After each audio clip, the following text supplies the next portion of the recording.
Annan sulle täna 4 märki, mis näitavad, kas sinu kinnisvara peab hästi kriisile vastu ja millist strateegiat kasutada, kui sul oli plaan müüa. Püsige lainel. Lepime kõigepealt üldse kokku, mida tähendab, kui ma ütlen, peab hästi kriisile vastu. Mis ma selle all mõtlen, on esiteks see, et säilib likviidsus. Ehk sul on endiselt võimalik mõistliku aja jooksul müüa, ilma et peaks megalt hinda alla laskma.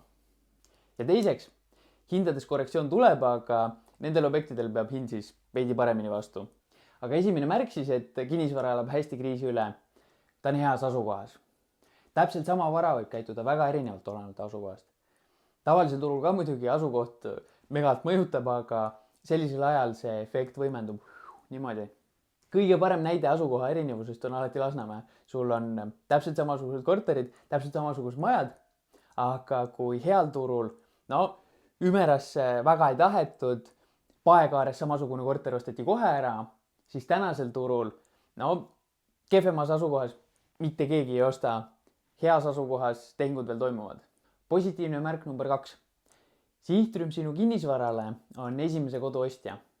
See tähendab, et sul peab olema 1-2 toaline, võib-olla kuni sellises keskmises hinnaklassis. Ostja on nii-öelda esimese laenu võtja, kui ta tuleb kuskilt üürikast, võib-olla vanemate juurest ja tal on oma finantseering koos. Võib-olla seda ka perekond toetab ja ülejäänud osa võtavad siis pangast laenuna. Kui neil on oma fin olemas ja nad ei pea enda müügi pärast muretsema, siis teil müümiseks on vaja ainult nad enda kasuks saada otsustama. Kõik järgnevad sealt juba 300, 400, ridakad, majad, seal on ostjal vaja kõigepealt enda oma müüa. Ja kui temal seal huvilis ei käi, võib-olla ehmatas ära, ei võtagi enam müüki tõsiselt, siis kadus ka sinu ostja. 3. märk. Su korteril või majal ei ole ühtegi kiiksu, mida tavaturul oleks veidi pika hambaga vaadatud. Praegu on jõhkralt võimendatud näha, mida likviidsus tähendab. Kui sul on mingi 100-ruudune kolmene või 300-ruudune mingi ridakaboks 90-ndatel ehitatud või elektriküte või soklikorrus, mis iganes, seal läheb praegu ülikeeruliseks ostjat leida. Samas, kui su korter on tavaplaneeringuga, võib-olla ongi kuskil paneelikas või puitmajas, mis piirkonna mõistes on tavaline, või uues majas, siis on kõik okei. Sinna ikka ostjaid leidub. Ja 4. märk, et su kinnisvara peab hästi kriisile vastu, peaasi, et uusarendustega ei konkureeriks.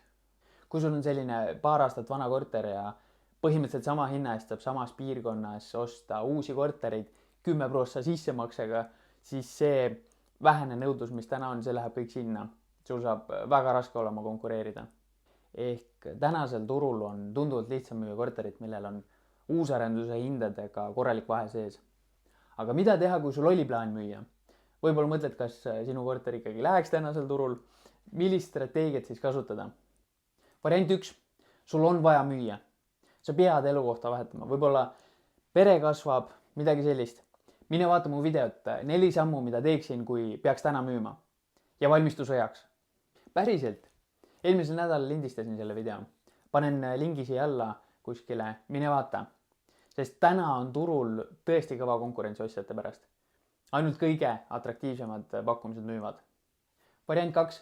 Sa tahaksid müüa, aga see ei pea tingimata selle aasta jooksul juhtuma. Võib-olla sa mõtlesid, et võiks elukohta vahetada, aga sellega ei ole nii kiire. Või mõtled, kas tänasel turul saaks ikka soovitud hinna kätte. Siin võiks tegelikult kaaluda, kas ühele või teisele poole minekut, et kas kohe täna müüa või mitte praegu. Aga isegi kui sul on portaalis lihtsalt kuulutus üleval, et saadagi tunnetus, mis turul toimub, et näha, kas ostjad võtaksid selle hinnaga, siis kuulutuse portaalis hoidmine, see ei ole niivõrd kallis. Sa saad aktiivselt näha, mis turul toimub ja millal turg taastuma hakkab.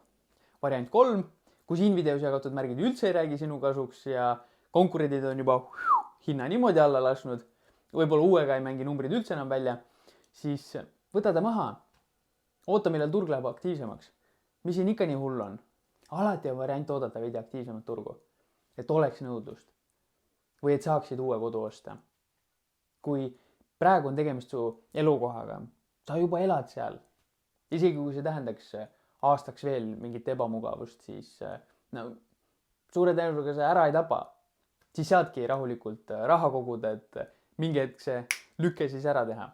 pane kommentaaridesse, kuidas sinu vara vastu peab, millised märgid räägivad kasuks, millised kahjuks ja mine vaata eelmisel nädalal tehtud videot 4 sammu, mida ma teeksin, kui peaksin täna enda korteri müüma.